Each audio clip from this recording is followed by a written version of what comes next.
بسم اللہ الرحمن الرحیم۔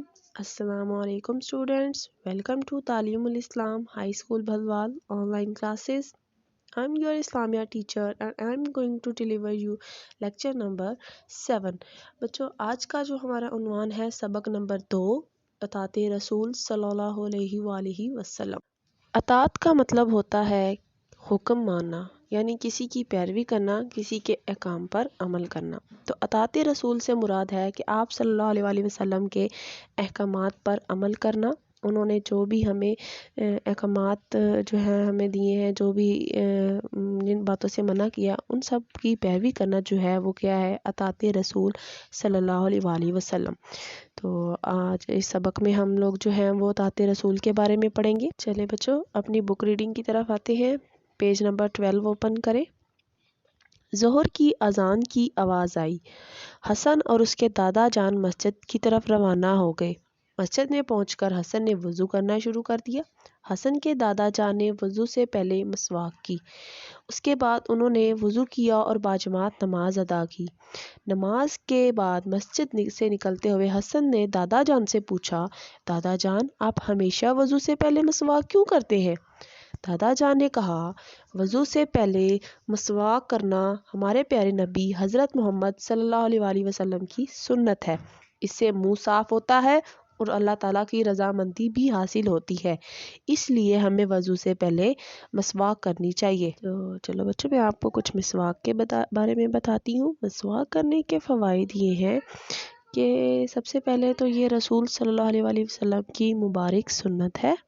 اس سے منہ کی صفائی کا بھی یہ ذریعہ ہے، بلغم کا خاتمہ بھی کرتی ہے، نگاہ مطلب نظر بھی تیز کرتی ہے، آواز صاف کرتی ہے، معدہ کی اصلاح کرتی ہے، ہاضمہ بہتر بناتی ہے، تلاوت اور ذکر و اذکار میں نشاط اور تازگی پیدا کرتی ہے، نامہ اعمال میں نیکیوں کو بڑھاتی ہے، اللہ کی رضا اور ایمان پر خاتمے کا سبب ہے۔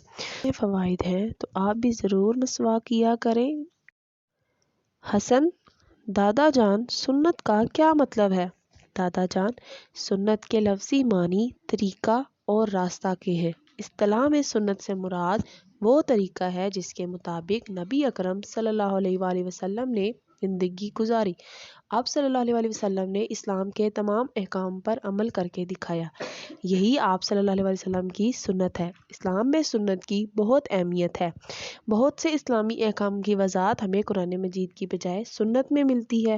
مثلاً قرآن مجید میں نماز ادا کرنے کا حکم دیا گیا ہے، لیکن نمازوں کی تعداد، طریقہ اور اوقات وغیرہ کا علم ہمیں سنت سے ہی ہوتا ہے۔ اسی طرح زکوٰۃ کے نصاب اور حج کے طریقے کی تفصیلات بھی ہمیں سنت سے ہی ملتی ہیں۔ یہی وجہ ہے کہ اسلامی احکام اور تعلیمات پر عمل کرنے کے لیے نبی اکرم صلی اللہ علیہ وآلہ وسلم کی اطاعت کرنا یعنی سنت پر عمل کرنا بہت ضروری ہے۔ بچوں، آپ کو پتہ چلا سنت سے کیا مراد ہوتا ہے؟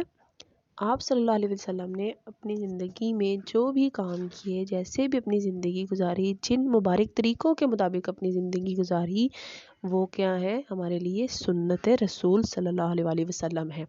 تو ہمیں چاہیے کہ ہم آپ صلی اللہ علیہ وسلم کی جو سنت ہے اس کی جو پیروی کریں، اس پر عمل کریں، آپ صلی اللہ علیہ وسلم کی اطاعت کریں۔ بچوں، اب اپنی مشق کی طرف آتے ہیں۔ سوال نمبر 1 ہے، سنت کا مفہوم واضح کریں۔